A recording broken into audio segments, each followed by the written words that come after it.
this criminal remedies, what is happening that complaints about the criminal sanctions for a trademark offences, you can file under this section 103 and 104 as per the Trademark Act. That is the case.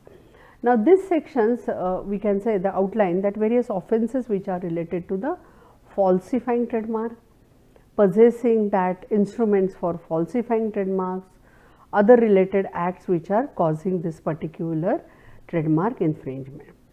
Now, the maximum punishment for violating this provisions is almost like a 3 years imprisonment is there, right. Now, these offences are considered as a cognizable offences. So, whenever you are going to file the complaint directly with the magistrate court, you can do that thing, empowering the police to conduct the raids, investigations and arrests as necessary.